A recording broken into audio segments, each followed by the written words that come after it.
Welcome to my another blog. আজকে আমার আম্মু মুড়ি মাখার তেল বানাইছে। আপনারা সব ভিডিওতে দেখতে পারেন মুড়ি মাখার তেল বানাতে কি না হইছে। হ্যাঁ, ওই তেল আর আজকে আমরা মুড়ি মাখাবো। এই দেখেন, এই যে তেলটা অনেকগুলো আছে, আমরা এখানে একটু রাখছি। বোতল থেকে বের করতে অনেক টাইম লাগে। আমার আন্টি বানাইছে এই যে মুড়ি। এখন আমি একটু মুড়ি দিব, আমি এটা একটু দূরে রাখবো, এটা পড়ে গেলে শেষ। আপনারা একদম দিবে দিলাম মুড়ি। এখন দেখতে পাচ্ছেন মুড়িগুলো একটু বেশি করে দিব, কারণ সবাই খাবে, আম্মু খাবে, আপু খাবে। এখন আমি মুড়িগুলো দিয়ে দিলাম, আর দিব না, আর একটু দিব। জিমুলের কি আছে গাইস, খেতার বালিশ আর একটু দি গাইস। হ্যাঁ বুঝছে গাইস, আর দাও না, বেশি হইলে আমি খেতে পারবো না।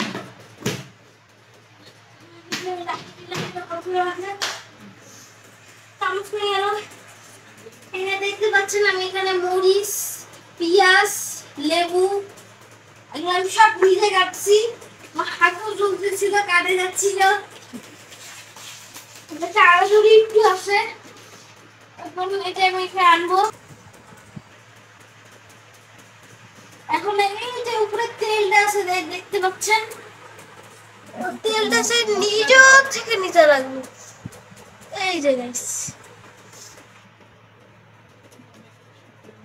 অনেক কষ্ট করে বানাইছে, আপনারা তো শর্ট ভিডিওতে দেখবেন। হ্যাঁ, কেমন ভাবে বানাইছে।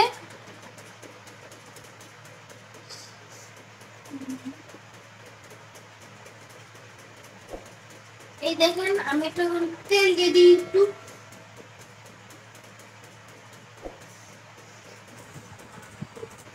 এখন এটা আমি রাখে দিচ্ছি আবার।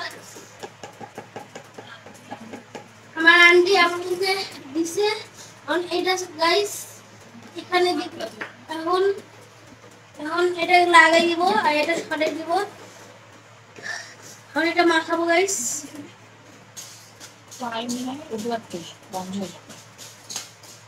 এখন এগুলা দিয়ে দিব, মরিচ, পেঁয়াজ, লেবু সব আমি কাটছি খুব কষ্ট করে। হাত কাটে যেতে করছিল, কিন্তু কাটছি। জীবন আর কি আসছে, খাবো আর দাও জিনিস করতেছি। চার দিব, একটু ছিল ওটাই দিব।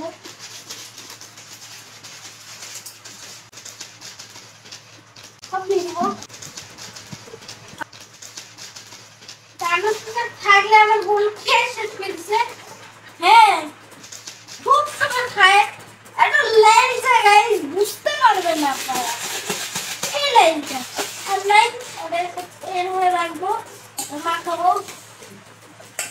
হাতে মাখাই গাইস, তেমন তো হচ্ছে না। আপনাকে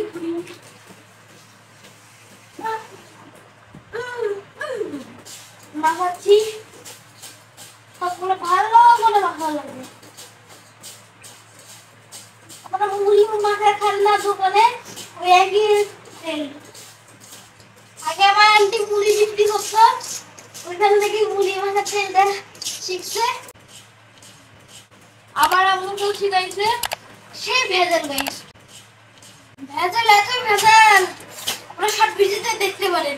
আপনারা নিজে সেই পরিমাণ ভেজাল। দেখেন ভালো করে মাথায় দিলাম, একটু খেয়ে দেখি, চাকি দেখি। বিসমিল্লাহ, ভালো হয়েছে, কিন্তু লঙ্কা একটু কম হয়ে গেছে। আস্তে করে চামচটা দিয়ে আবার একটু মশলা হয়েছে গেছে, আর লাগবে না। আপনারা যদি খেতে চান কমেন্ট করেন, আমার একটা ভিডিও আনবো আবার, ওখানে আপনাদেরকে পুরো ব্লগটা দেখাবো, কিভাবে বানায়, কিভাবে মশলা কিনে সব দেখাবো। এটা আবার ভালো করে মাখিয়ে নেবো। যা মজাটা হইছে, কালারটা দেখো, কালারটা দেখো গাইস। এটা একটু মনে হয় ভালো হয়েছে। হ্যাঁ, এখন আপনারা কমেন্ট করবেন যে আপনাদের কি তেল দরকার। হ্যাঁ, আমরা একটু চেকে দেখি। এখন কমেন্ট করেন ভালো